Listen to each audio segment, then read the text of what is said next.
All right, good afternoon, everyone. We have a 2001 Ford F-150. Today we have removed the AC compressor, which is right here. Now, you do have to evacuate the system. Once you get the system evacuated, you are gonna want to take the serpentine belt off. Once you get the serpentine belt off there's gonna be 3 bolts. 2 at the bottom and 1 at the top. Now, you can remove this very first bolt at the bottom and it will come out. It'll drop out. Now the back bolt and the top bolt, you can loosen them all the way out, but you cannot fully remove them because they'll hit the frame. So what you do is you loosen them and let them drop down, and you kind of got to pick them up just a little bit to get the compressor to slide forward.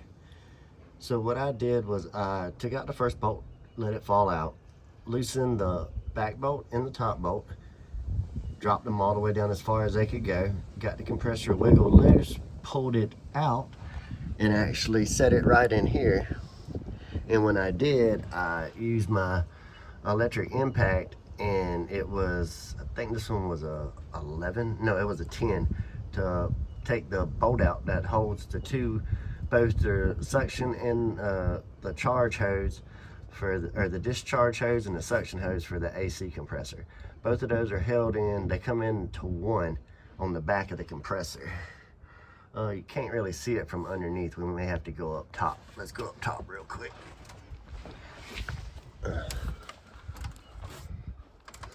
Alright, yeah, this line right here and that line there, they go down along the top.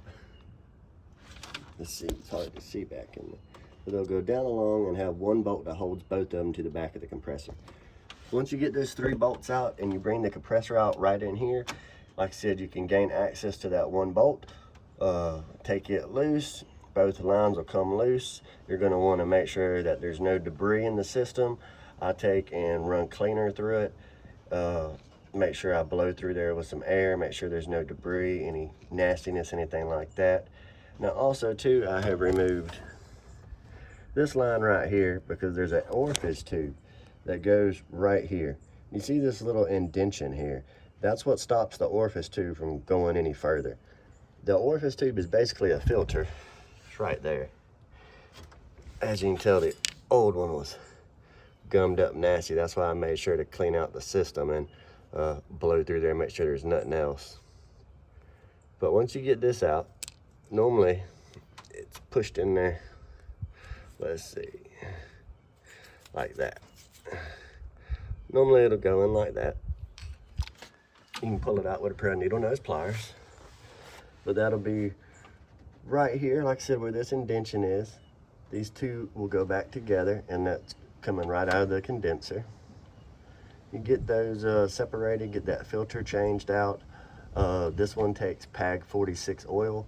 It takes 8 ounces, so I went ahead and put that in the compressor before I hooked the AC lines back to it.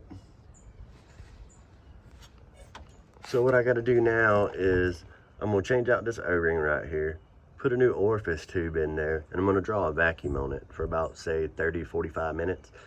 And then I'm gonna turn it off and watch my gauges for a while and make sure that I don't see anything drop. If the pressure drops down and goes back to 0, then I'm gonna pull it to about -30 psi. But if it drops back to 0, I know I'm gonna have a leak somewhere. So I'm gonna either have to put dye in the system, or there's a little leak detector that I can run around. But either way, I'm gonna have to probably put some Freon in the system. What I like to do is I'll get the Freon with the dye in it, and I'll insert that, and then whenever the compressor clicks on and it starts pumping around the system, if you have any leaks, it'll be a bright green UV dye. You can take some glasses and a little black light and shine it around, and you'll find, you know, any lines that are leaking, or if there's a hole in the condenser or anything like that. So we've already got the compressor. Now, this is not an easy compressor to get out. It's a pain, but it can be done. Now, I had the fan shroud and the fan out the way because I also replaced the water pump because it was leaking. But now we're gonna, like I said, change out that O-ring, put a new orifice tube in it, and draw a vacuum on it and see what we got. But to change that AC, it's only 3 bolts that hold it up there. But like I said, you can't get the back one or the top one to be removed without pulling the compressor forward. So make sure when you put it back, don't forget those 2 bolts, because if you put that front bolt in and tighten it down, you're not gonna be able to get the other 2 back in. I believe this system holds, I think, 33 ounces of Freon. Let's see. This one actually says right here. Let's turn it around. Right here. It's kind of hard to see, but it's 33 ounces. So 33 ounces of R134A and 8 ounces of PAG 46. I use PAG 46 with the ice. They say it makes it super cold. There's the compressor right there.